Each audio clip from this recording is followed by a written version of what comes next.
আমার আম্মু বাজারে চলে গিয়েছিলেন। মাছ থেকে শুরু করে মশলাপাতি ঘরে যা যা উপকরণ লাগে সব ধরনের উপকরণ কিনে নিয়ে আসলেন।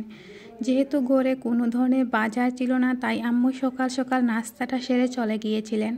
এই তো আমার আম্মু চলে আসলেন বাজার করে। বাজার থেকে আসার পর আমি তো সবগুলো বাজার ঠিকঠাক মতো কিনে নিয়ে আসলেন কিনা ওইগুলো চেক করছিলাম। আমার আম্মু না আমাদের বাসায় সব সময় বাজার করেন, আর আমার আম্মু অনেক কমফর্ট ফিল করেন বাজার করতে।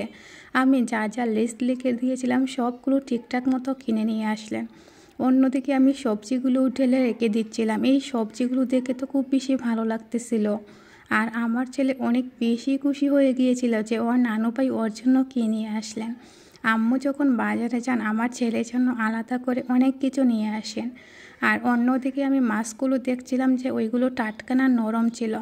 এইগুলো মৃগেল মাছটা না অনেকটাই নরম হয়ে গিয়েছিল। আম্মু বলছেন ওইগুলো নাকি আগে কিনে রেখে দিয়েছিলেন, যার কারণে অনেকটা নরম হয়ে গিয়েছিল।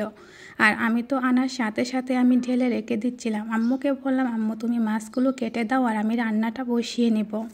তো আম্মু এইমাত্র বাজার করে নিয়ে আসলেন, তাই সবগুলো কাজ একসাথে জমা হয়ে গিয়েছিল আর রান্না করাটা অনেকটাই টাফ হয়ে গিয়েছিল। এই তো আমি চাচি থেকে পেঁয়াজ রসুনগুলো কেটে কুটিয়ে রেখে দিয়েছি, এখন আমি ব্লেন্ডার করে নেব।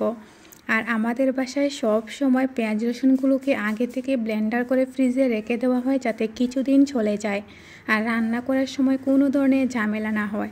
এই তো পেঁয়াজ রসুনগুলো আমি সুন্দর করে ব্লেন্ডার করে নিলাম, আর এখন আমি রান্নাটা বসিয়ে নেব। মৃগেল মাছ দিয়ে শিমের এই ঝোলটা তো আমার পছন্দ, আর আমি এই শিমের ঝোলটা খুব মজা করে রান্না করছিলাম আজ। আমি মশলাটা সুন্দর মতো কষিয়ে রান্নাটা বসিয়ে দিয়েছি, এখন আমি নাড়াচাড়া করে নিচ্ছি। শীতকালীন সবজি দিয়ে রান্না করলে আলাদা একটা ভালোই লাগে আর খুব বেশি টেস্টফুল হয় যে কোনো খাবার রান্না করলে। অন্যদিকে আমি মাছগুলো লবণ দিয়ে মাখিয়ে নিচ্ছি যাতে আষ্টে গন্ধটা দূর হয়ে যায়। আর আমি সব সময় দেখা যায় যে এইভাবে মাছগুলো লবণ দিয়ে মাখিয়ে রেখে দিই।